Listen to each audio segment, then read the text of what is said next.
7 अप्रैल 2021 के current affair करेंगे हम इस क्लास में। उसके बाद हम क्वेश्चन करेंगे जो कुछ करंट अफेयर और स्टैटिक पोर्शन पे बेस्ड होंगे। आज के टॉपिक है जॉर्डन। जॉर्डन वेस्टर्न एशिया में पड़ता है जी, और यूपीएससी का फेवरेट टॉपिक है ये। हर साल मैप बेस्ड एक क्वेश्चन वेस्टर्न एशिया से पूछता है, तो इसकी लोकेशन देखेंगे हम।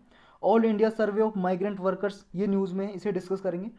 ट्राइब्यूनल्स में रिफॉर्म करने के लिए अभी एक ऑर्डिनेंस लाई है गवर्नमेंट, इसे देखेंगे क्या प्रोविजन है इसमें और ट्राइब्यूनल्स क्या होती हैं। E9 इनिशिएटिव न्यूज़ में इसको डिस्कस करेंगे। उइगर्स पहले भी कई बार हम न्यूज़ में डिस्कस कर चुके हैं, ये कौन होते हैं देखेंगे उइगर्स को। फॉरेस्ट फायर अफेयर न्यूज़ में है, कई बार कर चुके हैं पहले भी।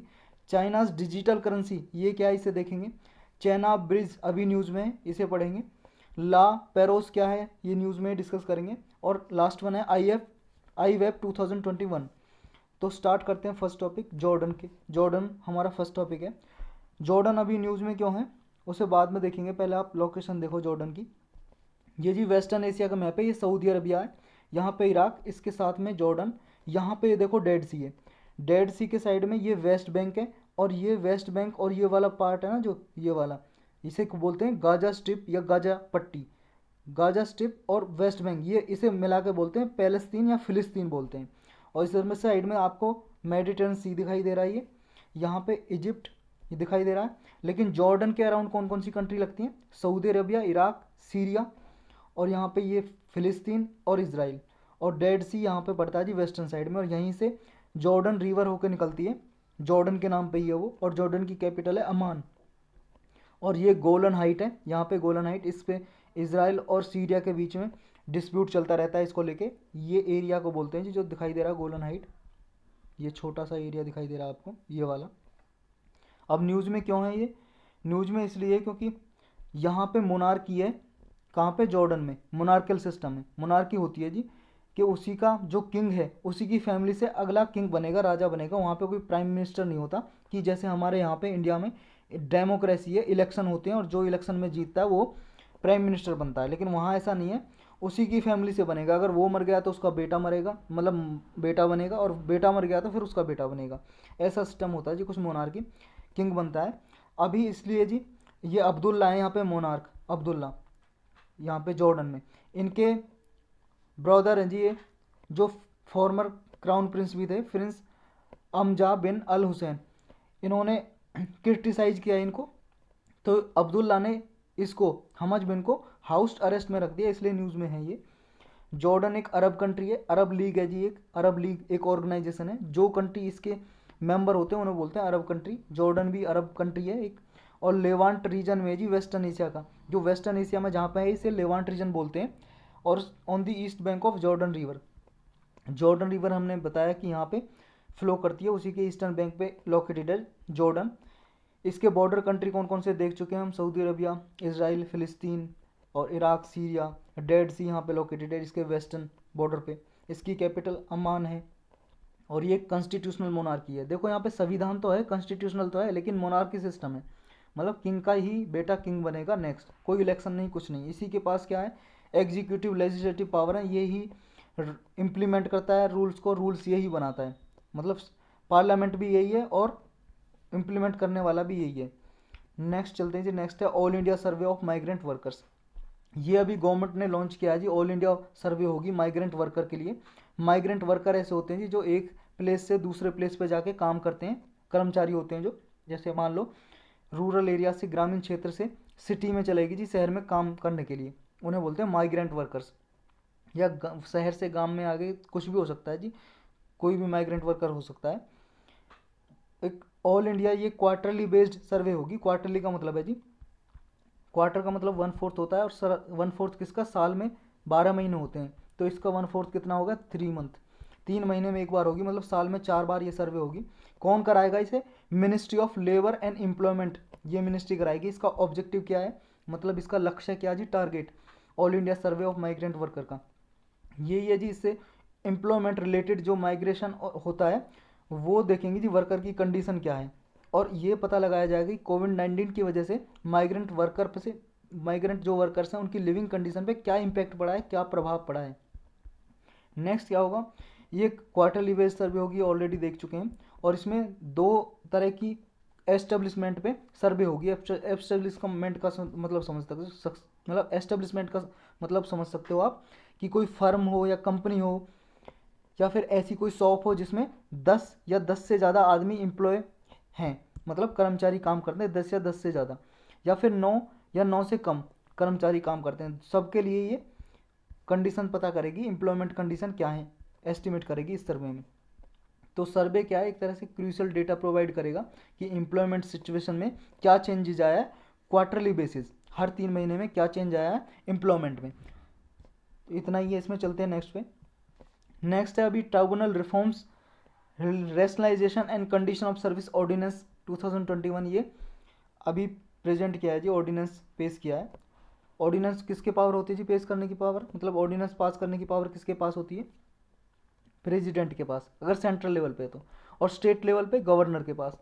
प्रेसिडेंट ऑर्डिनेंस पास करता है जी आर्टिकल 123, कब करता है, जब दोनों हाउस होते हैं जो हमारे लोकसभा राज्यसभा वो सेशन में नहीं है, या फिर एक हाउस भी सेशन में नहीं है, मान लो लोकसभा सेशन में नहीं है तो तब भी कर सकता है, या लोकसभा सेशन में राज्यसभा सेशन में नहीं है तो तब भी ऑर्डिनेंस लाया जा सकता है, क्योंकि लॉ पास करने के लिए दोनों हाउस से पास कराना जरूरी होता है ना। या फिर गवर्नर कर सकता है जी, आर्टिकल 213 के अंडर कॉन्स्टिट्यूशन में दिया हुआ है ये सेशन का मतलब होता है जी, सेशन लगते हैं ना, ये मानसून सेशन होता है, विंटर सेशन होता है आपका, या फिर बजट सेशन, जब क्या है लोकसभा राज्यसभा काम कर रही होती है, बिल वगैरह पास करती है और बाकी के टाइम छुट्टी होती है ना, उस टाइम में ऑर्डिनेंस पास किया जा सकता है। तो अभी पास किया जी ऑर्डिनेंस, ये ऑर्डिनेंस इम्प्लीमेंट करने को क्या जी, एक सुप्रीम कोर्ट का केस है मद्रास बार एसोसिएशन केस, उसमें कुछ गाइडलाइंस दी थी, डायरेक्शन दी थी सुप्रीम कोर्ट ने, तो उसी को इम्प्लीमेंट करने के लिए ये ऑर्डिनेंस लाया गया है। इसमें क्या है जी, ऑर्डिनेंस में चेंजेस क्या किए गए हैं, चेंजेस किए गए हैं कुछ अपेलेट बॉडीज हैं जी, अभी कुछ ऐसी ट्राइब्यूनल्स हैं जी जो क्या है उनमें कोई डिस्प्यूट वगैरह को सॉल्व करती हैं, लेकिन बहुत सारी ऐसी ट्राइब्यूनल्स हैं उनको डिसॉल्व करेगी जी, ये ऑर्डिनेंस लाया गया, मतलब डिसॉल्व का मतलब है ख़त्म कर देगी उन्हें, मतलब अब वो कैंसिल हो जाएंगी, उनकी एंड हो जाएगी life, end of their life. Next क्या करेगी, ये सेंट्रल गवर्नमेंट को एम्पावरमेंट करेगी जी, ये ट्राइब्यूनल के लिए, ट्राइब्यूनल क्या होता है अभी जानेंगे सारा। ट्राइब्यूनल के लिए सेंट्रल गवर्नमेंट रूल्स बना सकती है उनकी क्वालिफिकेशन के लिए कि किस मेंबर, मतलब किस पर्सन को मेंबर बनाया जाए ट्राइब्यूनल का, और उनके अपॉइंटमेंट के रिगार्डिंग, या फिर टर्म ऑफ ऑफिस, मतलब कितने साल का उन्हें जॉब करनी है, कब तक कितने साल तक जॉब कर सकते हैं, टर्म क्या रहेगी, सैलरी अलाउंसेस क्या रहेंगी, रेजिग्नेशन कैसे होगा, रिमूवल कैसे होगा, हटाया कैसे जा सकता है, सारी टर्म और कंडीशन कौन डिफाइन करेगी, सेंट्रल गवर्नमेंट। अब सेंट्रल गवर्नमेंट के पास पावर होगी इस, जब ये रिफॉर्म हो जाएगा, ये ऑर्डिनेंस अब तो हो गया जी, एक्ट भी बनवाना पड़ेगा इसे 6 महीने के अंदर या फिर 6 वीक्स के अंदर। देखो जी जब सेशन लगेगा ना लोकसभा और राज्यसभा का, तो 6 वीक्स के अंदर इसे पास कराना होता है ऑर्डिनेंस को, वरना 6 वीक्स के अंदर पास नहीं कराया, जब सेशन होगा सेशन लगने के 6 हफ्ते के अंदर अंदर पास कराना होता है ऑर्डिनेंस को पार्लियामेंट में से। अगर नहीं पास हो पाया 6 हफ्ते के अंदर तो ये फिर लैप्स हो जाता है, मतलब कैंसिल हो जाता है जो ऑर्डिनेंस पास किया है। तो इसमें ये ट्राइब्यूनल की कंडीशन डिफाइन करेंगे। देखो ट्राइब्यूनल्स बनाई थी, ये 42nd अमेंडमेंट एक्ट आया था, कॉन्स्टिट्यूशनल अमेंडमेंट एक्ट 1976 में, उसके थ्रू ट्राइब्यूनल को बनाया गया था। ट्राइब्यूनल बनाया गया था इसलिए क्योंकि कोर्ट पे बहुत ज़्यादा केस होते हैं, बर्डन बहुत ज़्यादा होता है कोर्ट पे, जब केस इतने ज़्यादा कोर्ट वैसे ही हैंडल नहीं कर सकती, तो ऐसे इसलिए बनाया था ट्राइब्यूनल कुछ केस सुने, तो ट्राइब्यूनल बनाई थी। इसके लिए एक पार्ट जोड़ा था जी, पार्ट 14A जोड़ा था कॉन्स्टिट्यूशन में, उसके थ्रू बनाई गई थी। आर्टिकल 323A और बी जोड़ा था उसके थ्रू, तो आर्टिकल भी जोड़ा था और पार्ट भी जोड़ा था कॉन्स्टिट्यूशन में। ये ट्राइब्यूनल इसलिए बनाई थी कि ताकि बाकी के जो एडमिनिस्ट्रेटिव केस हुए, एडमिनिस्ट्रेटिव केस या फिर आपके डिस्प्यूट रिगार्डिंग, मतलब डिस्प्यूट का मतलब विवाद, झगड़े विवाद हो रिगार्डिंग टैक्स वगैरह से के रिगार्डिंग कुछ झगड़े वगैरह हुए तो ट्राइब्यूनल सुन सकता है उन्हें, तो इससे कोर्ट का जो बर्डन है वो कम होगा, बर्डन का मतलब बोझ कम होगा। अब इसमें ऑर्डिनेंस में और क्या रखा गया है, देखो ट्राइब्यूनल की जितनी भी क्वालिफिकेशन वगैरह टर्म कंडीशन है जितनी भी, अब सेंट्रल गवर्नमेंट डिफाइन करेगी इस ऑर्डिनेंस के जरिए। नेक्स्ट क्या होगा इसमें जी, एक सर्च कम सिलेक्शन कमेटी होगी जो रिकमेंडेशन करेगी सेंट्रल गवर्नमेंट को, सेंट्रल गवर्नमेंट को रिकमेंड करेगी, किस लिए, रिकमेंडेशन का मतलब है एडवाइस देगी, सजेशन सलाह या सिफारिश करेगी। ये सर्च कम सिलेक्शन कमेटी ये सिफारिश करेगी सेंट्रल गवर्नमेंट को, सेंट्रल गवर्नमेंट फिर इसके चेयरमैन और मेंबर को अपॉइंट करेगी, इस ट्राइब्यूनल के चेयरपर्सन का मतलब है अध्यक्ष, और इसके सदस्य जो होंगे उनको अपॉइंट करेगी, नियुक्ति करेगी उनकी। और ये सर्च कम कमेटी में जो हेड होंगे इस कमेटी के, वो होंगे जी खुद चीफ जस्टिस ऑफ इंडिया, मुख्य न्यायाधीश हमारे सुप्रीम कोर्ट के। या फिर अगर वो नहीं आ सकते किसी कारणवश, तो वो अपने जगह पे किसी सुप्रीम कोर्ट के जज को नॉमिनेट कर देंगे कि भाई साहब मैं नहीं जा सकता, आप इसकी मीटिंग को अटेंड करो, इस कमेटी को, और गवर्नमेंट को सलाह दो कि किसको अपॉइंट किया जाए चेयरपर्सन और मेंबर। टेन्योर कितना होगा जी, इनका कार्यकाल कितने साल का होगा, ये मेंबर और चेयरपर्सन होंगे। देखो पहले ट्राइब्यूनल के चेयरपर्सन और मेंबर का कार्यकाल था कि 5 साल और 65 ईयर, किसका, चेयरपर्सन का, और 5 साल 5 ईयर और 62 ईयर मेंबर का कार्यकाल था। लेकिन अब ये चेंज कर दिया, 4 ईयर और 70 ईयर, 4 ईयर या तो 70 ईयर, मतलब या तो 70 साल के हो गए जी जब रिटायर हो जाएंगे, या 4 साल उन्होंने जॉब कर ली, 4 साल हो गए उनकी जॉब को, चेयरपर्सन की को, तो उन्हें रिटायर कर दिया जाएगा। और मेंबर के लिए ये टाइम है जी 4 ईयर या 67 ईयर, समझे, इस ऑर्डिनेंस के जरिए कर दिया है। अब इसमें कौन कौन से ऐसी ट्राइब्यूनल है जी जिनको ख़त्म किया जाएगा, इसमें ऐसी अपेलेट अथॉरिटी है जी, ट्राइब्यूनल है जिनको डिसॉल्व किया जाएगा या ओमिट किया जाएगा। ओमिट का मतलब है जी रिमूव करना, हटा दिया जाएगा इन्हें, अब नहीं रहेंगी ये। एक है जी एयरपोर्ट अपेलेट ट्राइब्यूनल, ये बनाई थी airport authority of India act 1994 के अंदर। नेक्स्ट इसको ये रिमूव करने वाली है, 4 रिमूव करेंगे। दूसरी है अपेलेट बोर्ड, ये ट्रेडमार्क एक्ट है 1999 का, उसके थ्रू बनाया था अपेलेट बोर्ड। नेक्स्ट है इसमें अथॉरिटी फॉर एडवांस रूलिंग, ये बनाई थी इनकम टैक्स एक्ट 1961 का, उसके थ्रू। नेक्स्ट है फिल्म सर्टिफिकेशन अपेलेट ट्राइब्यूनल, ये सिनेमाटोग्राफ एक्ट है जो 1952 का, उसके थ्रू बनाया था फिल्म सर्टिफिकेशन अपेलेट ट्राइब्यूनल। तो इन चारों को रिमूव करेगा ये ऑर्डिनेंस। अब ट्राइब्यूनल क्या होते हैं जी, जैसा हमने अभी डिस्कस किया, तो डिटेल में देखते हैं। क्वासी जुडिशियल इंस्टीट्यूशन होता है जी, क्वासी जुडिशियल का मतलब है कि ये केस वगैरह सुन सकता है। कौन कौन से केस, एडमिनिस्ट्रेटिव रिलेटेड, एडमिनिस्ट्रेशन से या प्रशासन से रिलेटेड हो, या फिर टैक्स रिलेटेड डिस्प्यूट हो। डिस्प्यूट का मतलब विवाद हो जी, टैक्स संबंधित कोई भी विवाद है तो ये अपना फैसला सुना सकता है। नेक्स्ट क्या होगा जी, इसकी कॉन्स्टिट्यूशनल प्रोविजन है क्या, हाँ कॉन्स्टिट्यूशन में हमने अभी बताया ना कि कॉन्स्टिट्यूशन में पार्ट भी जोड़ा गया, 42nd कॉन्स्टिट्यूशनल अमेंडमेंट किया गया। ओरिजिनली देखो ये कॉन्स्टिट्यूशन में नहीं था, शुरुआत में नहीं था, ये 1976 में लाया गया constitutional amendment, 42nd constitutional amendment, तो उसके थ्रू जोड़ा गया। और किसने रिकमेंडेशन दिया था कि ट्राइब्यूनल बनाया जाए, स्वर्ण सिंह कमेटी ने दिया था। ये स्वर्ण सिंह कमेटी वही है जी जिसने फंडामेंटल ड्यूटी जोड़ने के लिए सजेशन दिया था, सिफारिश करी थी, रिकमेंडेशन दी थी गवर्नमेंट को, वही कमेटी है ये, इसने ही ट्राइब्यूनल को जोड़ने के लिए कहा था। इसमें अमेंडमेंट करके कॉन्स्टिट्यूशन में पार्ट 4A जोड़ा गया और ट्राइब्यूनल बनाई गई जी। इसके लिए 2 आर्टिकल जोड़े गए, आर्टिकल 323A और 323B। इसमें ये पार्लियामेंट को पावर दी गई, पार्लियामेंट सेंटर और स्टेट लेवल पे, सेंटर और स्टेट लेवल पे ट्राइब्यूनल बना सकता है। तो सेंट्रल गवर्नमेंट ने एक्ट पास करके बनाया जी ये central administrative tribunal central level पे, और हर स्टेट लेवल पे बनाया गया स्टेट एडमिनिस्ट्रेटिव ट्राइब्यूनल। तो ये मान लो जी कैसे केस लेते हैं, मान लो आप जैसे मान लो यूपीएससी का एग्ज़ाम दे रहे हो, और या फिर उससे रिलेटेड कोई केस है आपका, या आप ऑलरेडी आईएएस हो आईपीएस हो, तो आपके एडमिनिस्ट्रेशन से रिलेटेड कोई केस है, या रिक्रूटमेंट के रिगार्डिंग कोई केस है, या आपकी पोस्टिंग से रिगार्डिंग या ट्रांसफ़र के रिगार्डिंग कोई केस है, तो आप कैट में जाके कर सकते हो जी, यहाँ पे अपील कर सकते हो कैट में, सेंट्रल एडमिनिस्ट्रेटिव ट्राइब्यूनल में केस फाइल कर सकते हो, केस दर्ज कर सकते हो अपना। स्टेट लेवल पे है तो स्टेट में कर सकते हो, तो इसलिए की गई थी। और टैक्स से रिलेटेड कोई डिस्प्यूट है तो वो भी। ये आर्टिकल 23A में है, ये एडमिनिस्ट्रेटिव ट्राइब्यूनल है जी।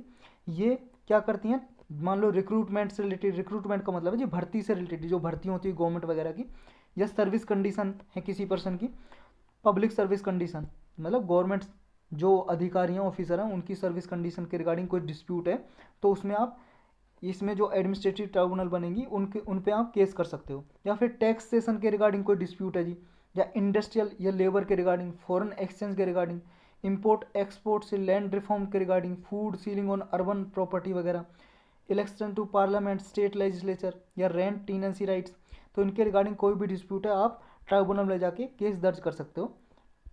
तो यही था इसके रिगार्डिंग। चलते हैं नेक्स्ट है, नेक्स्ट है जी हमारा E9 इनिशिएटिव। E9 इनिशिएटिव है जी, अभी मीटिंग होगी, आज टुडे मीटिंग होगी किसकी, 9 कंट्रीज़ की मीटिंग होगी। यूएन इसे स्पेयर हेड करेगा, मतलब यूएन इसका हेड होगा, यूनाइटेड नेशन। ये कंसल्टेशन होगी जी, मीटिंग कंसल्टेशन मीटिंग होगी एजुकेशन मिनिस्ट्री की। ये जो 9 कंट्री होंगे, 9 कंट्री कौन कौन से होंगे वो देखेंगे हम। ये कंसल्टेशन प्रोसेस 3 फेज्ड प्रोसेस है, जिसमें फर्स्ट मीटिंग होगी अभी ये आज जो मीटिंग होने वाली है। किस पे मीटिंग हो जी?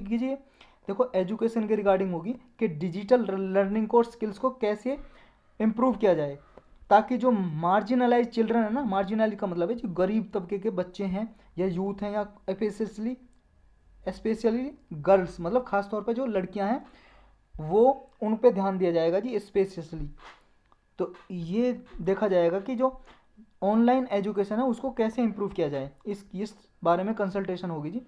कंसल्टेशन का मतलब सहमति। E9 इनिशिएटिव है क्या? ये एक इनिशिएटिव है जो यही टारगेट करता है कि सस्टेनेबल डेवलपमेंट गोल 4 है, जो SDG है हमारा, सस्टेनेबल डेवलपमेंट गोल 4 नंबर का गोल कौन सा है जी? एजुकेशन के रिगार्डिंग। तो इसको, इस सस्टेनेबल डेवलपमेंट गोल 4 को कैसे अचीव किया जाए, एजुकेशन सिस्टम में कैसे चेंज ले आया जाए, इसमें 3 सिस्टम पे ये जी 3 सिस्टम को प्रमोट करेगा जो ये मीटिंग हो रही है E9। पहला है सपोर्ट टू टीचर, टीचर को कैसे सपोर्ट किया जाए, स्किल्स में इन्वेस्टमेंट करना। दूसरा जो डिजिटल डिवाइड है उसको कैसे नैरो किया जाए, नैरो का मतलब है जी कम करना, रिड्यूस करना, कैसे कम किया जाए। डिजिटल डिवाइड का मतलब है कुछ लोग ऐसे जी रिच पीपल हैं, उनके पास फ़ोन वगैरह लैपटॉप वगैरह हैं, अच्छी फैसिलिटी है, ऑनलाइन फैसिलिटी है, इंटरनेट की फैसिलिटी है, लेकिन आपको पता है रूरल एरियाज में इंटरनेट की फैसिलिटी अच्छी है नहीं। रूरल का मतलब ग्रामीण क्षेत्रों में, वहाँ पे बच्चे क्या नेट वगैरह अच्छा चलता नहीं है। तो इस जो कमी है इसको कैसे रिड्यूस किया जाए। डिजिटल डिवाइड का मतलब एक जगह पे क्या है, अच्छा ऑनलाइन सिस्टम है, इंटरनेट सुविधा उपलब्ध है, सारे फ़ोन वगैरह उपलब्ध हैं, और एक जगह पे कुछ भी नहीं है जी, नेट भी नहीं चलता, फ़ोन है तो नेट नहीं चलता, और नेट चलता है तो फ़ोन भी नहीं है जी, ऐसी प्रॉब्लम है। तो इस जो डिजिटल डिवाइड है इसको ख़त्म करना, रिड्यूस करना। पार्टिसिपेंट कौन कौन से होंगे जी? एक तो UN इसको स्पेयर हेड करेगा, मतलब इसके हेड होंगे जी इस मीटिंग के, उसकी अध्यक्षता में। E9 कंट्रीज़ कौन कौन से होंगे? Bangladesh, Brazil, China, Egypt, India, Indonesia, Mexico, Nigeria और पाकिस्तान। ये 9 कंट्री मीटिंग करेंगे जी। इसके बेनिफिट क्या, फ़ायदे यही है कि जो सस्टेनेबल डेवलपमेंट गोल 4 है एजुकेशन क्वालिटी का, कि क्वालिटी एजुकेशन दी जाए हर किसी को, तो इसी को अचीव करना है, और ये अचीव होगा, ये रख के ये मीटिंग रखी जा रही है, ये टारगेट रखे। अब सस्टेनेबल डेवलपमेंट गोल तो पता है ना आपको, ये ऐसे गोल है जी 2015 में ये अडॉप्ट किए गए यूनाइटेड नेशन ने, और 2015 से इनका टारगेट है 2030 तक अचीव करना है। इनमें कुछ ऐसे ही गोल है जैसे सस्टेनेबल डेवलपमेंट गोल 4 है कि एजुकेशन क्वालिटी प्रोवाइड करना सारे सबको, सभी बच्चों को, जैसे रिड्यूस पॉवर्टी मतलब गरीबी को घटाना, ये ऐसे हंगर को मिटाना, भुखमरी को मिटाना। तो ये जो गोल हैं, ऐसे गोल हैं, ऐसे कितने गोल हैं ये सस्टेनेबल डेवलपमेंट गोल? ये जी 17 गोल हैं, 17 गोल, और इसमें कुछ टारगेट हैं। टारगेट देखो, एक तो 17 जो वो गोल हैं उनको गोल का नाम दिया गया है, और टारगेट का नाम दिया गया है जी 169 टारगेट है इसमें कुछ। तो ये भी पूछ सकता है आपके PCS के एग्जाम में, तो कितने गोल हैं और कितने टारगेट हैं, तो ये भी आपको याद रखना है। चलते हैं जी नेक्स्ट पे। नेक्स्ट है हमारा उइगुर्स क्या है जी? एक कम्युनिटी है जी, मुस्लिम कम्युनिटी चाइना में, ये लोग हैं जी उइगुर्स पीपल कम्युनिटी है। अभी न्यूज़ में क्यों है देखो, पहले कई बार 2-3 बार इसे डिस्कस कर चुके हैं हम, अभी न्यूज़ में इसलिए जापान के फॉरेन मिनिस्टर हैं जी, विदेश मंत्री, उन्होंने अभी कंसर्न एक्सप्रेस किया, मतलब परेशानी जताई है उइगर्स माइनॉरिटी पीपल हैं जो चाइना में, उनके रिगार्डिंग कि इनका ह्यूमन राइट वायलेशन हो रहा है, चाइना इनके साथ मतलब इनके ह्यूमन राइट का, मानव अधिकार का उल्लंघन करता है, वायलेशन करता है चाइना, इनके मतलब इन पे अत्याचार करता है, एक्सप्लोटेशन करता है चाइना इन पे। तो इस पे कंसर्न जताइए जी। फॉरेन मिनिस्टर जापान के, नाम क्या है उनका? Toshimitsu Motegi. इनका नाम याद भी ना हो कोई ज़रूरी नहीं है, बस आपको ये याद रखना उइगर्स कौन है। उइगर्स मुस्लिम कम्युनिटी है जी, माइनॉरिटी पीपल है यहाँ पे। माइनॉरिटी का मतलब होता है अल्पसंख्यक, जो 50% से कम अगर पॉपुलेशन है किसकी, या किसी भी चीज़ में 50% से कम है तो वो माइनॉरिटी में आते हैं, और 50% से ज़्यादा है तो मेजोरिटी, समझे। तो यहाँ पे ये जिनजियांग प्रोविंस है चाइना में, जिनजियांग प्रोविंस, तो वहाँ पे जी ये आप चाइना का मैप में देख सकते हो, ये देखो, ये जी चाइना का मैप, ये यहाँ से देखो, ये चाइना का मैप दिखाई दे रहा है आपको, ये इसके वेस्टर्न साइड में है जी, ये जिनजियांग प्रोविंस है, मतलब एक स्टेट है चाइना के अंदर, स्टेट, चाइना में स्टेट को बोलते हैं प्रोविंस, मतलब राज्य, प्रोविंस। तो इसकी कैपिटल है उरुमकी। ये कई सारे कंट्री से बॉर्डर करता है, ये देखते हैं हम अभी। ये जो एथनिक ग्रुप है, कौन? उइगुर्स, ये मतलब टर्की में जो पीपल हैं उनसे ज़्यादा मेल खाते हैं, एथनिकटीज टू टर्की पीपल, और सेंट्रल एशियन कंट्रीज हैं उनसे थोड़ा मेल खाते हैं ये पीपल। लेकिन चाइना इन पे अत्याचार करता है जी। चाइना टारगेट क्यों करता है उइघुर्स पीपल को? देखो जिनजियांग क्या है, जिनजियांग जो टेक्निकली एक ऑटोनॉमस रीजन है चाइना के अंदर ही। ऑटोनॉमस का मतलब खुद अधिकार है अपने रूल वगैरह बनाने के। ये यहाँ पे लार्जेस्ट रीजन है जहाँ पे मिनरल्स वगैरह पाए जाते हैं जी, खनिज पदार्थ वगैरह। और इसका बॉर्डर लगता है 8 कंट्रीज से, इंडिया से, पाकिस्तान से भी बॉर्डर लगता है, रसिया और अफगानिस्तान से भी बॉर्डर लगता है। इस कुल मिला के 8 कंट्री से बॉर्डर लगता है इस रीजन का, प्रोविंस का, जिनजियांग का। अभी हुआ क्या था कुछ समय पहले, क्या है, few decades, past few decades में, डिकेड्स का मतलब है 10 साल, कुछ दशक पहले यहाँ पे उइगुर्स मुस्लिम ही थे, अधिकतर इनकी मेजोरिटी में थे। लेकिन बाद में क्या हुआ, जिनजियांग में इकोनॉमिक प्रॉस्पेरिटी आई, मतलब यहाँ की इकोनॉमिक कंडीशन बहुत अच्छी थी और यहाँ पे जॉब वगैरह थी, मतलब कोई परेशानी नहीं थी। लेकिन large number people other majority province से, मतलब दूसरे स्टेट से, चाइना के दूसरे स्टेट से, हान चाइनीज़ लोग, ये प्रजाति है जी, कम्युनिटी एक हान चाइनीज़ लोग आके बस गए इसमें, जिनजियांग में आ गए, क्योंकि यहाँ पे जॉब वगैरह अच्छी फ्लोरिश कर रही थी, इकोनॉमिक ग्रोथ अच्छी थी इस प्रोविंस की, तो वो आके यहाँ पे बस गए और ये जॉब वगैरह इन्होंने ले ली, मतलब इनमें स्किल्स थी तो इन्होंने आके जॉब ले ली। और उइगर्स पीपल है उनके लिए जॉब बची नहीं, तो इनकी लाइवलीहुड खतरे में आ गई, जीवन यापन कैसे चलाएं। तो इस तरह से यहाँ पे 2009 में रियोट्स हो गए जी, रियोट्स, वॉयलेंस हो गए, जब अहिंसा हुई, रियोट्स हुए, दंगे हुए, मतलब आपस में लोग लड़ने लगे और लगभग 200 पीपल मारे गए इस रियोट्स में, जो वॉयलेंस हुई थी। ये उरुमकी में हुई जी रियोट्स, जो इस जिनजियांग प्रोविंस की कैपिटल है, राजधानी है इस प्रोविंस की। तो यहाँ पे अब रियोट्स की वजह से क्या है, चाइना ने इनको कंट्रोल करना शुरू कर दिया, इन पे दब एक्सप्लोटेशन करना, कि दोबारा से ऐसे रियोट्स ना हो और ऐसे एक्सप्लोटेशन ना हो, क्योंकि चाइना चाहता है हान चाइनीज हैं, ये भी इनके लोग हैं, तो यहाँ पे रहेंगे ये। लेकिन ये जो बीजिंग ऐसा सस्पेक्ट करता है, बीजिंग का मतलब है चाइना, चाइना की कैपिटल है ना बीजिंग, तो चाइना इन पे सस्पेक्ट करता है कि ये जो उइगर ग्रुप है, ये क्या है, इनकी ये मुस्लिम लोग हैं और इनकी कल्चरल टीज क्या है जी, अपने नेबर जो हैं उनसे रख सकते हैं ये अपने संबंध। जैसे इन्हें, चाइना को डर रहता है कि पाकिस्तान सपोर्ट ना करे इन्हें सेपरेटिस्ट आइडियोलॉजी के लिए, कि सेपरेटिस्ट मूवमेंट ना चला दें यहाँ पे, क्योंकि चाइना में क्या है, ये जो उइगर मुस्लिम है ये मुस्लिम पीपल हैं और पाकिस्तान में भी मुस्लिम है, तो मुस्लिम धर्म के नाम पे पाकिस्तान इन्हें सपोर्ट ना करे, ताकि ये सेपरेटिस्ट मूवमेंट चला दे। सेपरेटिस्ट का मतलब अलग होने के लिए, चाइना से अलग होना चाहे, कि अलग हमें देश बनाना है, अलग कंट्री बनाना है। तो ये डर रहता है बीजिंग को, मतलब चाइना को ये सस्पेक्ट रहता है हमेशा, इन पे संदेह रहता है, सस्पेक्ट मतलब डाउट रहता है, संदेह रहता है इंटर कम्युनिटी पे, इसलिए क्या है जी, ये दबा के रखना चाहती है इन्हें। तो ये सारा डिस्प्यूट है जी। चलते हैं नेक्स्ट पे। नेक्स्ट है हमारा forest fire in the spring and their frequency throughout the year. Forest fire मतलब जंगलों में आग लगने की बात हो रही है जी, ये अभी इंसिडेंट देखे गए तो इसलिए न्यूज़ में है। 2021 जब से स्टार्ट हुआ है तो बहुत सारी फॉरेस्ट फायर देखी गई है हिमाचल प्रदेश में, नागालैंड मणिपुर बॉर्डर पे, उड़ीसा में, मध्य प्रदेश, गुजरात में, वाइल्ड लाइफ सेंचुरी वगैरह में फॉरेस्ट फायर देखी गई हैं। इसका जो फॉरेस्ट फायर सबसे ज़्यादा होती हैं वो अप्रैल से मई के सीज़न में ज़्यादा होती हैं, क्योंकि इस टाइम पे टेम्परेचर बहुत ज़्यादा होता है, गर्मी बहुत ज़्यादा होती है, उसकी वजह से जल्दी आग पकड़ लेते हैं जंगलों में। और मोर फ्रिक्वेंटली अभी फॉरेस्ट फायर उत्तराखंड में देखी गई है जी, ज़्यादा हुई है। और ड्यूरिंग विंटर सीजन में भी, ये सर्दी के सीजन में भी उत्तराखंड में फॉरेस्ट फायर के एग्जाम्पल देखे गए हैं। इसके सबसे बड़ा कारण है जी उत्तराखंड में ड्राई सॉइल, मतलब सूखी मिट्टी हो जाती है, मृदा, जिसकी वजह से मॉइस्चर नहीं रहता उसमें, और एक वीक मानसून की वजह से, मतलब मानसून में बारिश कम हुई उत्तराखंड में, उसकी वजह से सॉइल में मॉइस्चर कम हुआ, और टेम्परेचर जैसे ही ज़्यादा रहेगा तो वहाँ पे आग लगने के चांस बहुत ज़्यादा हो जाते हैं जी, फायर लगने के चांसेस। अब इंडिया में how prone to fire are India's forest, India को डिवाइड किया गया है जी, कहाँ पे ज़्यादा फॉरेस्ट फायर कहाँ पे होती है, ये कई कैटेगरी में डिवाइड किया गया है। एक है मोस्ट वनरेबल एरियाज, ये ऐसे एरियाज है जी जैसे नॉर्थ ईस्ट का एरिया हो गया, सेंट्रल इंडिया रीजन हो गया, ये मोस्ट वनरेबल एरियाज है फॉरेस्ट फायर के लिए, मतलब यहाँ पे जल्दी आग लग जाती है जंगलों में। एक डिवाइड किया गया है जी एक्सट्रीमली प्रोन एरिया, ये क्या है, यह फॉरेस्ट है जी असम में, मिजोरम में, त्रिपुरा में, ये आइडेंटिफाई किए गए हैं extremely prone forest fire, extremely prone to forest fire, मतलब इन पे बहुत जल्दी आग लग सकती है इन एरियाज में। नेक्स्ट कैटेगरी डिफाइन की गई है very high prone category.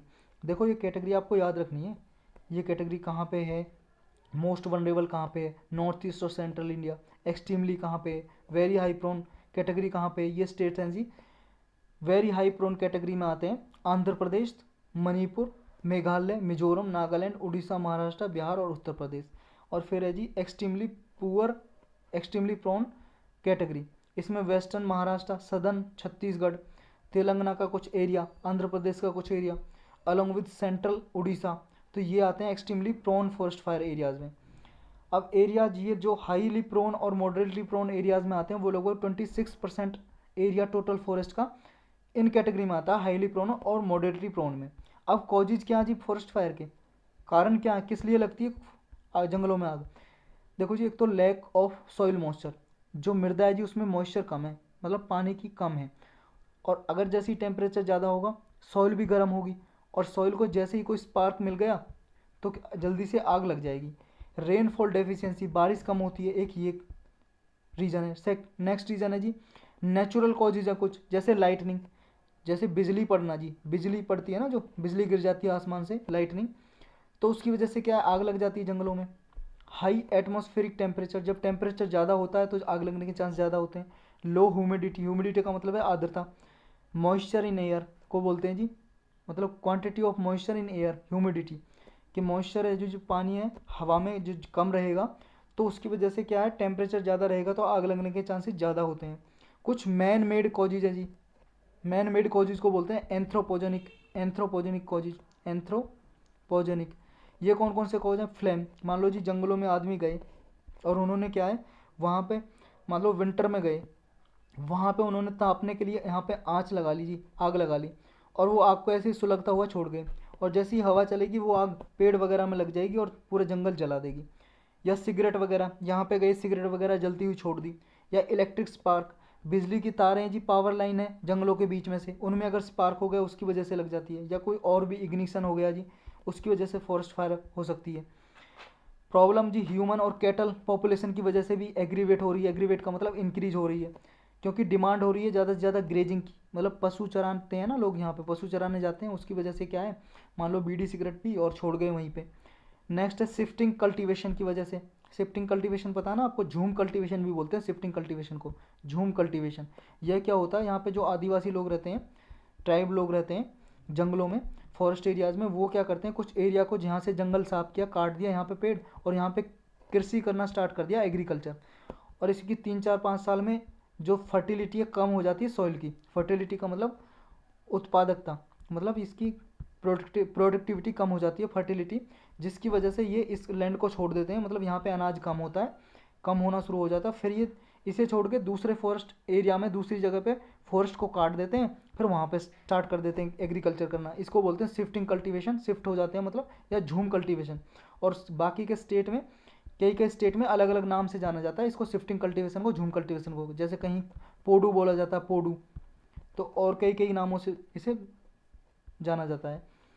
Forest fire को कंट्रोल करना डिफ़िकल्ट क्यों जी, इतना मुश्किल क्यों? अगर आग लगती है तो जाके बुझा क्यों नहीं देते इस आग को?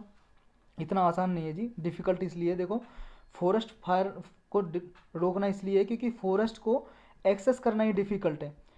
यहाँ पे क्या है जी, पीक सीजन में स्टाफ की कमी होती है, एक तो ये बड़ा चैलेंज है, स्टाफ नहीं होता कि फॉरेस्ट फायर कहीं पे आग लग गई है उसे रोकने के लिए स्टाफ ही नहीं है इतना।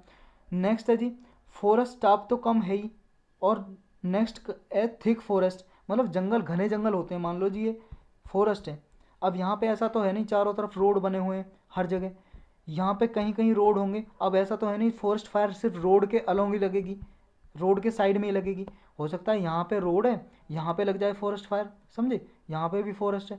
अब ये इसमें गाड़ी लेके जाना, मतलब ये व्हीकल है जी, और इसमें पानी भरा हुआ है वाटर, आग बुझाने के लिए, अब ये जो जाएगी आग बुझाने के लिए, अब यहाँ से निकलेगी कैसे, कोई रोड तो है नहीं, तो ये एक सबसे ज़्यादा डिफ़िकल्टी है जी।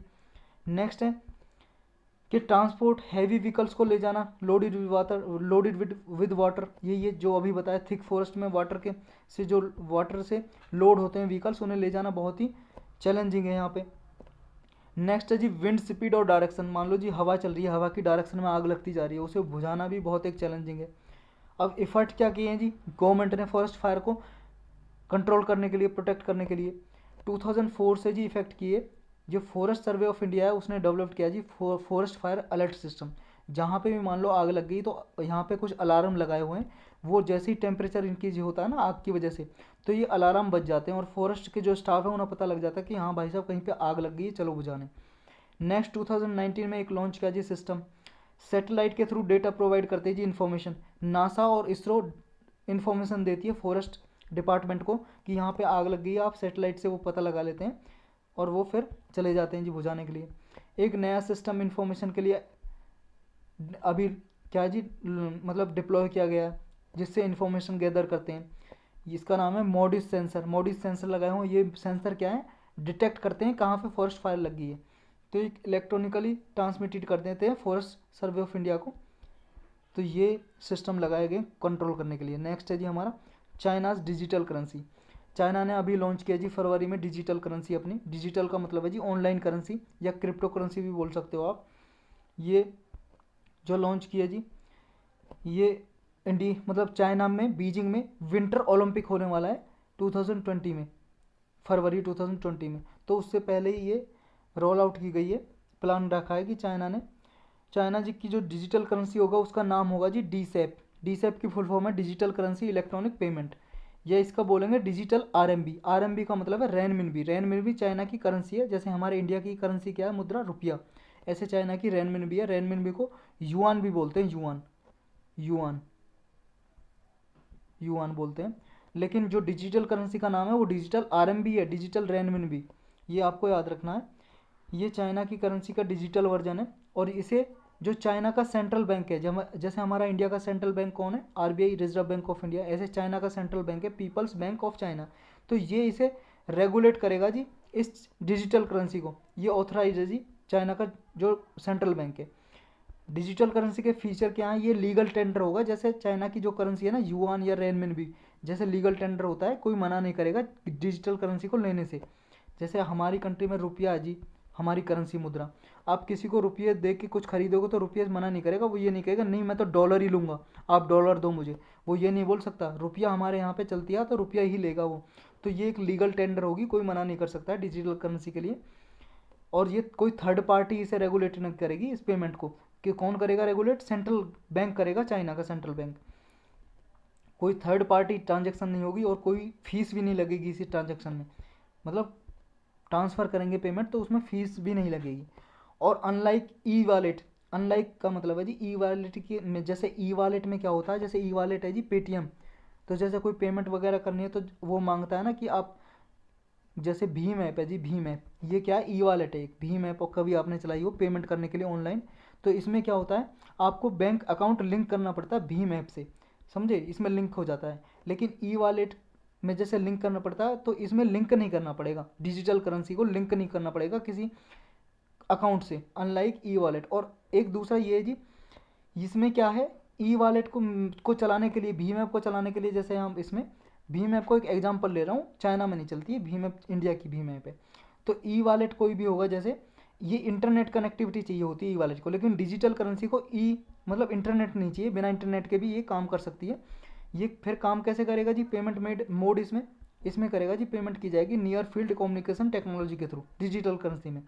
तो इसमें क्या क्या जी, unlike non bank payment platform that require user to link bank account, मतलब जो भी पेमेंट सिस्टम होता है उन्हें बैंक अकाउंट अपना लिंक करना पड़ता है, जैसे पेटीएम हो गया जी, या गूगल पे हो गया, ऐसे अकाउंट अपने बैंक अकाउंट को लिंक करना पड़ता है। लेकिन इसमें कोई लिंक करने की ज़रूरत नहीं है, ये पर्सनल आइडेंटिफिकेशन नंबर होगा जी इसका, जिसके थ्रू पेमेंट कर सकते हैं चाइना के लोग।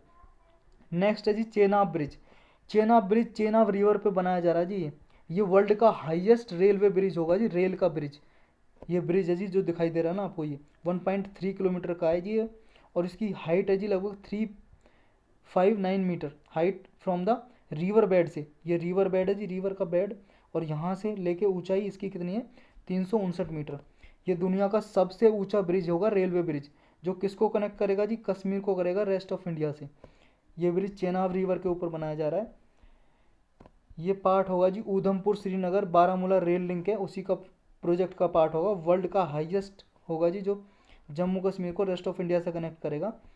ये लगभग लेंथ कितनी है, 1.3 किलोमीटर देखा हमने, और मीटर में देखे तो 1315 मीटर का ये टोटल होगा, लंबाई होगी जी इसकी लेंथ, और ऊंचाई कितनी है 359 मीटर, अब होगा रिवर बेड से।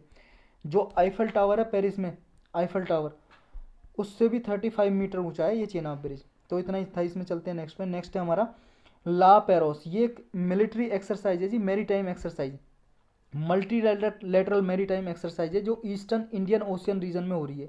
ईस्टर्न इंडियन ओशियन आपको पता है ना, ये अपना हिंदुस्तान है जी, ये वेस्टर्न इंडियन ओशियन है और ये ईस्टर्न इंडियन ओशियन है, ये सारा इंडियन ओशियन है, समझे। ये ईस्टर्न इंडियन ओशियन है ये वाला पार्ट। तो यहाँ पे ये कंडक्ट हो रही है जी मेरी टाइम एक्सरसाइज का मतलब ओशियन में हो रही है जी, ओशियन में एक्सरसाइज। मिलिट्री पार्टिसिपेट कर रही है, मतलब नेवी पार्टिसिपेट कर रही है इसमें बहुत सारी कंट्री को। और लीड कौन कर रहा है जिसको, फ्रेंच नेवी, फ्रांस की जो नेवी है वो लीड कर रहा है, और इंडिया भी इसमें पार्ट ले रहा है, मतलब पार्टिसिपेट कर रहा है, हिस्सा ले रहा है, इसलिए न्यूज़ में है।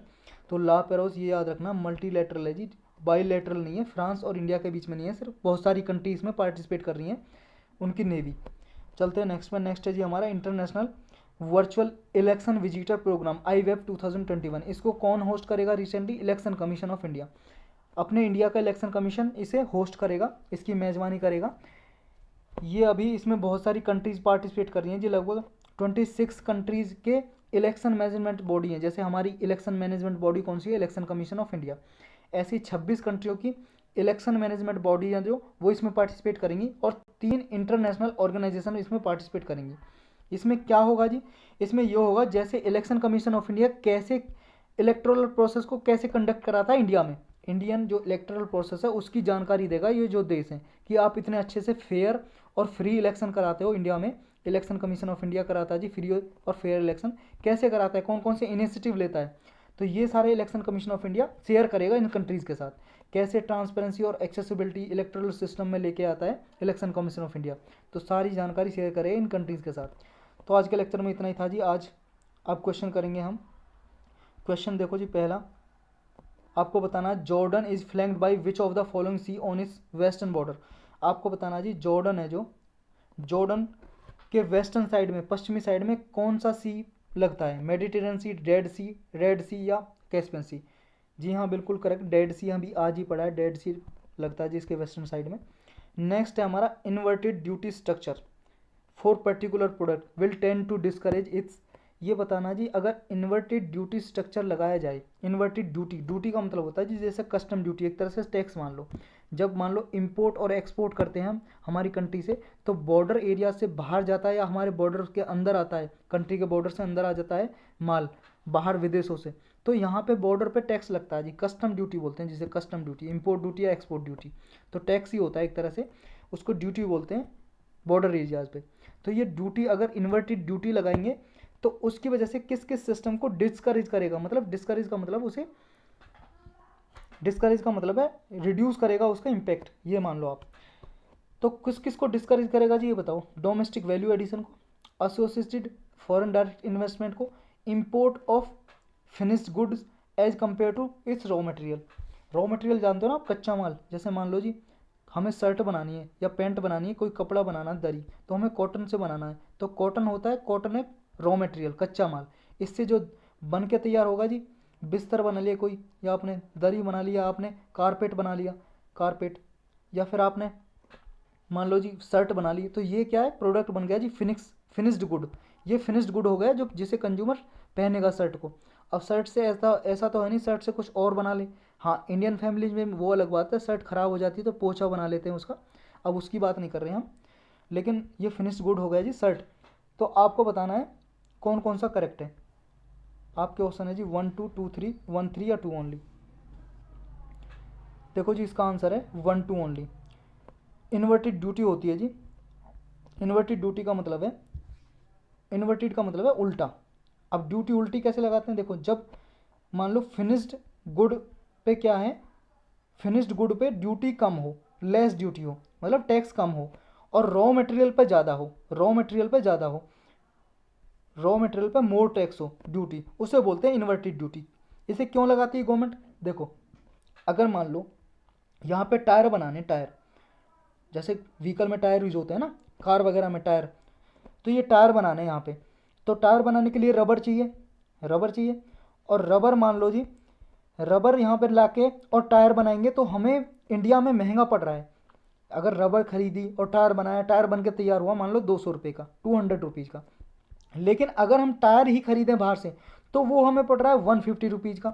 तो अब इंडिया क्यों चाहेगा कि वो रबर खरीद के, रॉ मटेरियल खरीद के और टायर बनाए और 200 रुपये का यहाँ पे बेचे? तो इंडियन मार्केट को तो इससे क्या जी नुकसान ही है। तो इंडिया क्या करता है, कोई रबर इंपोर्ट ना करे तो रॉ मटेरियल पे, रबर पे ही ड्यूटी बढ़ा देता है, इंक्रीज कर देता है ड्यूटी, समझे। और जो फिनिश्ड गुड है उस पर घटा देता है, मतलब टायर खरीदोगे तो उस पर ड्यूटी घटा दी, टैक्स घटा दिया। अब जो पहले 150 का पड़ रहा था वो और कम का पड़ेगा, 140 का ही टैक्स घटा दिया। तो इससे क्या है कि जो हमारी डोमेस्टिक कंपनियां हैं वो क्या है, रॉ मटेरियल खरीदेंगी नहीं, वो टायर ही खरीद लेंगी, टायर को खरीद के यहाँ पे बेच देंगी, समझे। मतलब कंपनी को एक तरह से डिस्करेज करता है अगर वैल्यू ज़्यादा हो रही है। तो इसमें ये बोला गया import of finish good as compare to raw material. तो इम्पोर्ट ऑफ फिनिश गुड को डिस्करेज करता है कि ना इनकरेज करता है फिनिश गुड को, तो ज़्यादा से ज़्यादा फिनिश गुड मंगाओ आप, क्योंकि फिनिश्ड गुड पे ड्यूटी कम कर देता है ना। तो ये उल्टा लिखा हुआ है जी थर्ड स्टेटमेंट। हाँ ये बाकी का सही है, इन्हें डिस्करेज करता है, डोमेस्टिक वैल्यू एडिशन, कोई डोमेस्टिक कंपनी है वो वैल्यू एडिशन ना करे उसको डिस्करेज करेगा। और एसोसिएटेड एफडीआई है, जो एफडीआई आप जानते हो, फॉरेन डायरेक्ट इन्वेस्टमेंट, जो विदेशों से आके पैसा हमारे यहाँ पे इन्वेस्ट करते हैं, मनी इन्वेस्ट करते हैं, कंपनी खोलते हैं या कंपनी का शेयर खरीदते हैं, उन्हें बोलते हैं जी एफडीआई। तो यहाँ पे जो कंपनी के साथ एसोसिएटेड है कोई एफडीआई, तो उसको भी डिस्करेज करते हैं कि आप रॉ मटेरियल नहीं फिनिश्ड गुड ही मंगाओ। चलते हैं जी नेक्स्ट पे। नेक्स्ट है हमारा which of the following is not a non tariff measure. देखो जी टैरिफ और नॉन टैरिफ मेजर होते हैं डब्ल्यूटीओ के अकॉर्डिंग। डब्ल्यूटीओ एक संस्था जी, वर्ल्ड ट्रेड ऑर्गेनाइजेशन 1995 में बनाई थी।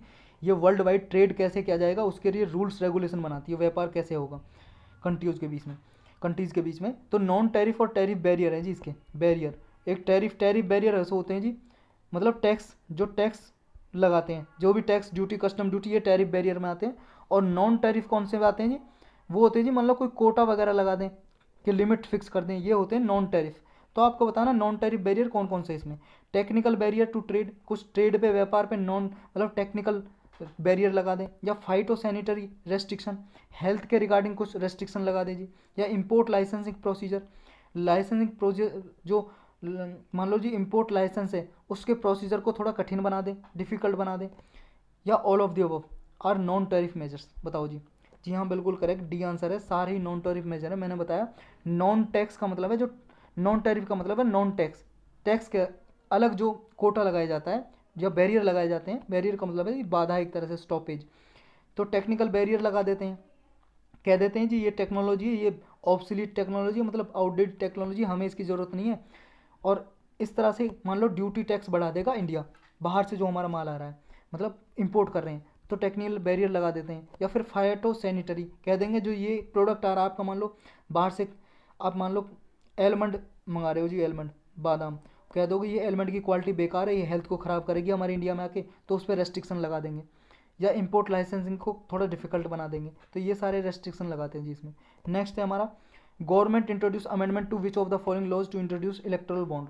जब इलेक्ट्रल बॉन्ड इंट्रोड्यूस किया था गवर्नमेंट ने, कौन कौन से एक्ट में अमेंडमेंट किया था, संशोधन किया था, ये बताना आपको। Income tax act, companies act, या आरपी एक्ट 1951, कौन सा है जी बताओ करेक्ट। 1 2 1 3 2 3 या ऑल ऑफ द अबव। जी हाँ बिल्कुल करेक्ट, डी सब सारे एक्ट में प्रोविस अमेंडमेंट किया था, तब ये इलेक्ट्रल बॉन्ड लाया था। और देखो इस बार बहुत बार न्यूज़ में रहा है इलेक्ट्रल बॉन्ड, और हमने 3 से 4 बार लेक्चर में पढ़ा है, और अलग से भी लेक्चर बना रखा है इस पर। इलेक्ट्रल बॉन्ड क्या होता है, आप जहाँ पे सिंपल CSC लिखा है क्लिक कीजिए, वहाँ पे प्लेलिस्ट आएगा, उसमें पॉलिटी की प्लेलिस्ट में जाके आप इलेक्ट्रल बॉन्ड पे 4 से 5 मिनट का लेक्चर है, देख सकते हो। बहुत बार न्यूज़ में रहा है, पूछा जा सकता है। नेक्स्ट है जी हमारा ministry of home affairs can designate individual as terrorist under which of the following provision. 4 से 5 बार पढ़ा होगा जी ये एक्ट हमने, जिसके थ्रू क्या है, होम मिनिस्ट्री किसी पर्सन को भी टेररिस्ट, आतंकवादी डिक्लेयर कर सकती है। पहले क्या है, आतंकवादी किसी पर्सन को डिक्लेयर नहीं किया जा सकता था, सिर्फ ऑर्गेनाइजेशन, जो संगठन है उसको ही ऑर्गेनाइजेशन, टेररिस्ट ऑर्गेनाइजेशन डिक्लेयर किया जा सकता था। लेकिन इस एक्ट में अभी अमेंडमेंट किया जिसके थ्रू इंडिविजुअल को भी किया जा सकता है। ये कौन सा एक्ट है ये बताना आपको। ए है national security act 1980, prevention of terrorism act 2002, unlawful activities prevention amendment act 2019, only organisation can be designated as terrorist and not individual. ये कह रहा है केवल ऑर्गेनाइजेशन को ही टेररिस्ट ऑर्गेनाइजेशन डिक्लेयर किया जा सकता है, इंडिविजुअल को नहीं किया जा सकता। तो आपको बताना जी कौन सा। अगर ये आपका करेक्ट हुआ ना तो आपको कमेंट सेक्शन में बताना है करेक्ट मेरा सही हुआ, अगर गलत हुआ तब भी गलत बताना है। और अगर गलत हो गया ना, चुल्लू भर पानी भी ज़्यादा है जी, उससे कम पानी लेकर आप उसमें डूब जाना। अगर सही बताया तो बिल्कुल सी करेक्ट आंसर है जी। Unlawful activities prevention amendment act 2019 में इसमें एक्ट किया था जी, ये 1967 का एक्ट है। अमेंडमेंट करके इंडिविजुअल को भी टेररिस्ट डिक्लेयर किया जा सकता है। चलते हैं नेक्स्ट पर। नेक्स्ट है अपना विच of the following water body witness sunrise at the earliest. ये कह रहा है कौन सी ऐसी वाटर बॉडी है जिसमें सबसे पहले सूरज उदय होगा, सबसे पहले सूरज देखने को मिलेगा। रेड सी, ब्लैक सी, कैस्पियन सी, मेडिटेरियन सी। देखो जी, ईस्टर्न साइड है ना, ये हमारी अर्थ है, ये ईस्टर्न साइड है, ये वेस्टर्न पूरब पश्चिम, और ये जी नॉर्थ उत्तर और दक्षिण साउथ। आपको पता है सबसे पहले सूरज कौन सी दिशा से निकलता है? पूरब से। और जो पूरब में ईस्ट साइड में होंगी जी सबसे पहले वहीं पे सूरज निकलेगा। और सबसे ईस्ट में कौन है? जापान। यहाँ पे जापान में सबसे पहले सूरज निकलता है, इसलिए इसको बोलते हैं सनराइजिंग कंट्री। सनराइजिंग कंट्री कौन सी है जी? Early sunrising country Japan.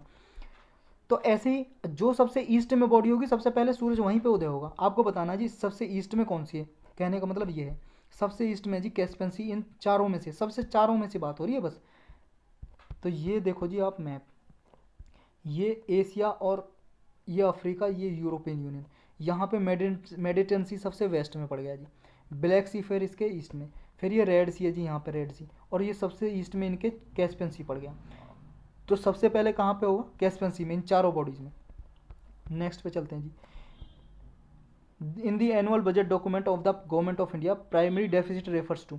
आपको बताना जी प्राइमरी डेफिसिट है जो प्राथमिक घाटा है वो क्या है, इसकी डेफिनेशन बतानी है जी। आपको चार ऑप्शन दिए हैं प्राइमरी डेफिसिट के। Difference between revenue deficit of the current year and grants for capital creation. अगर रेवेन्यू डेफिसिट होता है जी जो हमारा राजस्व घाटा, उसमें से जो ग्रांट दी होती है हमें कैपिटल क्रिएशन के लिए ग्रांट दिया उसको घटा दें तो प्राइमरी डेफिसिट आएगा क्या? या difference between revenue deficit of the present financial year and grant to states and local bodies. या फिर रेवेन्यू डेफिसिट और जो ग्रांट दिया स्टेट और लोकल बॉडीज को उनके अंतर को बोलते हैं क्या? या difference between budgetary deficit and capital deficit of the present financial year. या बजटरी डेफिसिट में से कैपिटल डेफिसिट को घटा दें तो क्या प्राइमरी डेफिसिट आएगा? या फिर D difference between physical deficit of the current year and interest payment on the previous boring. या फिर फिजिकल डेफिसिट है जो हमारा फिजिकल डेफिसिट, उसमें से क्या है जी हम घटा दें इंटरेस्ट पेमेंट जो दिए प्रीवियस बोरिंग के लिए, तो उसे प्राइमरी डेफिसिट बोलते हैं क्या? जी हाँ, बिल्कुल डी करेक्ट आंसर है हमारा, यही होता है primary deficit. Primary deficit equal to होता है अगर फिजिकल डेफिसिट में से हम घटा दें जो पेमेंट दिए हमने, इंटरेस्ट पेमेंट दिए मतलब ब्याज दिया जो पिछली बोरिंग जो हमने उधार लिए कहीं से भी बाहर से अंदर, मतलब बाहर का मतलब है विदेशों से, और अंदर का मतलब है जी अपनी कंट्री से ही। नेक्स्ट है जी total factor productivity in an economy can improve by. Total factor economy में कैसे बढ़ाई जा सकती है प्रोडक्टिविटी? प्रोडक्टिविटी का मतलब है जी उत्पादकता। कैसे? टोटल फैक्टर प्रोडक्टिविटी का क्या मतलब है? फैक्टर का मतलब है जी जब किसी भी वस्तु को, किसी भी गुड्स को हम प्रोड्यूस कर रहे हैं और उसके प्रोड्यूस करने में जो प्रोडक्शन कॉस्ट है वो कम से कम आए, वो कम से कम कॉस्ट कब हो सकती है ये बताना है आपको। तो टोटल फैक्टर प्रोडक्टिविटी कब बढ़ेगी? जब मान लो जी हम कोई, मान लो हम क्या बना रहे हैं, किसका एग्जांपल लोगे आप? एग्जांपल किसी का भी ले लो जी आप। मान लो जी मोबाइल बना रहे हो आप, समझो कोई कंपनी है मोबाइल बना रही है, तो मोबाइल की जो बनाने की कॉस्ट है उसे बोलते हैं फैक्टर कॉस्ट। फैक्टर कॉस्ट मान लो इसमें कौन कौन से इंस्ट्रूमेंट लग रहे हैं जी, डिस्प्ले लग रही है इसमें, और इसमें जो पीसीबी लग रही है जिसमें प्रिंटेड सर्किट बोर्ड, या फिर बैटरी यूज हो रही है। तो ये इनकी जो मैन्युफैक्चरिंग कॉस्ट कम रहेगी तो मोबाइल की कॉस्ट भी कम रहेगी, और मोबाइल की कॉस्ट कम रहेगी तो ये ज़्यादा प्रॉफिट कमा सकता है ना। मान लो मोबाइल की कॉस्ट आई 5,000 और इसने प्राइस रखा 10,000 का, तो 5,000 कॉस्ट मतलब 5,000 इसका प्रॉफिट हो जाएगा। अगर मोबाइल की कॉस्ट ये आई जी 7,000 7,000 और इसे 10,000 में मोबाइल बेचना है तो क्या है, इसे 3,000 रुपये बचेंगे। अब आपके मन में आ रहा होगा जब 7,000 कॉस्ट आई है इसे 5,000 मान लो प्रॉफिट ही कमाना है तो 12,000 क्यों ना प्राइस रख दे कंपनी। 12,000 तो रख देगी जी, लेकिन और सारी कंपनी जब उन्होंने प्राइस कम रख रखा है 10,000 या 9,000, तो आपका 12,000 का इस कंपनी का मोबाइल कौन खरीदेगा? समझ रहे हो?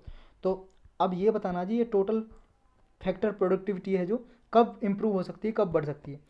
अगर टेक्नोलॉजी ग्रोथ हो या एफिशिएंसी हो तब बढ़ सकती है, या फिर increasing taxation on private sector. अगर प्राइवेट सेक्टर पे गवर्नमेंट टैक्स बढ़ा दे तो तब टोटल फैक्टर प्रोडक्टिविटी इंक्रीज हो सकती है क्या? Efficient human capital and physical capital. अगर ह्यूमन कैपिटल बहुत ही एफिशिएंट है, अच्छा काम करती है लोग वहाँ पे कंपनी में, और फिजिकल कैपिटल अच्छी है, मतलब फिजिकल कैपिटल का मतलब है इंफ्रास्ट्रक्चर अच्छा है, मशीनरी अच्छी है वहाँ पे, मशीन अच्छी है, तो तब क्या फैक्टर कॉस्ट मतलब इंप्रूव हो सकती है फैक्टर प्रोडक्टिविटी। आपके ऑप्शन है जी 1 2 1 3 2 3 या 1 2 3। देखो जी सेकंड बिल्कुल गलत है। क्यों? अगर मान लो गवर्नमेंट टैक्स बढ़ाएगी तो इसकी कॉस्ट तो इंक्रीज ही होगी ना, टैक्स बढ़ाने से डिक्रीज थोड़ी होगी। तो प्रोडक्टिविटी कहाँ से इंप्रूव हो जाएगी? तो जहाँ जहाँ दो है वो काट दो, आपका आंसर आ गया जी बी आंसर 1 और 3। चलते हैं जी नेक्स्ट पे। नेक्स्ट है primary motive of the colonial government behind the policy of systematically deindustrialising the India. जब ब्रिटिश गवर्नमेंट थी जी हमारे इंडिया में, तो जो कॉलोनियल गवर्नमेंट का मतलब ब्रिटिश गवर्नमेंट का राज था इंडिपेंडेंस से पहले, तो उसने इंडिया को बिल्कुल इसकी इंडस्ट्रीज खत्म कर दी थी। डी इंडस्ट्रियलाइजेशन का मतलब जितनी भी इंडस्ट्री एस्टेब्लिश थी सबको खत्म कर दिया, रिमूव कर दिया। तो इसका क्या कारण था, क्या चाहती थी British government? To make India a mere exporter of important raw materials for the modern industries in Britain. वो चाहती थी ब्रिटेन में इंडिया कच्चा माल एक्सपोर्ट करे, इंडिया से एक्सपोर्ट किया जाए कच्चा माल। जैसे रॉ मटेरियल का मतलब कॉटन, जैसे हमने समझा जी कॉटन जैसे है, तो ये कॉटन एक्सपोर्ट करे ब्रिटेन में, और ब्रिटेन अपनी फैक्ट्रीज में शर्ट पैंट वगैरह कुछ भी कपड़े बना के और फिर वापस बेचे यहाँ पे। To turn India into a sprawling market for finished product, मतलब इंडिया को फिनिश्ड प्रोडक्ट की मार्केट बना दे एक तरह से, सिर्फ ये फिनिश्ड प्रोडक्ट खरीदे और रॉ मटेरियल बेचे। तो ये क्या इसका टारगेट था क्या ब्रिटिश गवर्नमेंट का? आपको बताना जी करेक्ट कौन सा है, 1 और 2 या 1 2 या 2 3, मतलब 1 2 कोई सा भी नहीं। देखो जी सी करेक्ट आंसर है, दोनों करेक्ट हैं। आपने एनसीईआरटी में पढ़ा भी होगा हिस्ट्री की में, बिल्कुल दोनों ही सही हैं। वो चाहता था रॉ मटेरियल खरीदे ब्रिटेन यहाँ से, इंडिया से कच्चा माल कम कीमत में और फिनिश्ड प्रोडक्ट बना के ज़्यादा कीमत में आके फिर इंडिया में वापस बेचते। समझ रहे हो कैसे मूर्ख बनाया था इंडिया को। Consider the following statement regarding socialist society. Socialist society के रिगार्डिंग कुछ स्टेटमेंट दिए हैं और आपको इनकरेक्ट बताना जी, गलत स्टेटमेंट बतानी है, इनकरेक्ट। पहली करिए, in socialist society the government decide that goods are to be produced in accordance with the needs of society. Socialist जो सोसाइटी होती है जी उसमें गवर्नमेंट डिसाइड करती है कि कौन सी गुड्स, कौन सी मतलब वस्तु माल बनाई जाएंगी, प्रोड्यूस की जाएंगी, मैन्युफैक्चर की जाएंगी सोसाइटी के नीड के अकॉर्डिंग, मतलब समाज में जिसकी ज़रूरत है वो ही प्रोड्यूस की जाएंगी। क्या ऐसा है? The desire of Indian individual consumers are given much importance. जो इंडिविजुअल की कंज्यूमर होता है जी, पर्टिकुलर पर्सन, उसकी जो डिज़ायर होती है उसको ज़्यादा इंपॉर्टेंस दी जाती है इसमें। Goods produce are distributed among people on the basis of purchasing power. जो माल वस्तु मतलब मैन्युफैक्चर की जाती हैं वो परचेजिंग पावर होती है पीपल की, उसके अकॉर्डिंग की जाती है यहाँ पे। तो आपको बताना जी इनकरेक्ट कौन सा है, 2 ओनली, 1 2 ओनली, 2 3 ओनली या 1 3, इनकरेक्ट बताना जी। देखो जी 2 3 बिल्कुल इनकरेक्ट है, सी करेक्ट आंसर हो जाएगा, इसलिए ये दोनों गलत हैं 2 और 3। कैसे? ये दोनों कैपिटलिस्ट सोसाइटी के ये मतलब वो हैं जी, कैपिटलिस्ट सोसाइटी के प्रिंसिपल हैं ये जो हैं। तो ये सोशलिस्ट सोसाइटी के स्टेटमेंट नहीं है जी, क्योंकि सोशलिस्ट सोसाइटी में इंडिविजुअल कंज्यूमर की इंपॉर्टेंस नहीं देखी जाती, सोसाइटी की एज ए होल, सोसाइटी ऐसे होल देखी जाती है कि सोसाइटी की क्या नीड है उसके अकॉर्डिंग गुड्स प्रोड्यूस की जाती हैं। इंडिविजुअल कंज्यूमर की प्रेफरेंस देखी जाती है जी किसमें? कैपिटलिस्ट सोसाइटी में, जहाँ पे प्राइवेट प्रॉपर्टीज बहुत ज़्यादा हो। और गुड्स ये इसमें जी परचेजिंग पावर पे, परचेजिंग पावर किसकी है उस हिसाब से कैपिटलिस्ट ही देखते हैं जी कि परचेजिंग पावर है तो गुड्स प्रोड्यूस की जाएँ, लेकिन इसमें परचेजिंग पावर नहीं देखी जाती है, सोसाइटी की नीड के अकॉर्डिंग ही गुड्स को प्रोड्यूस किया जाता है इस सोसाइटी में। तो आज के लेक्चर में इतना ही जी।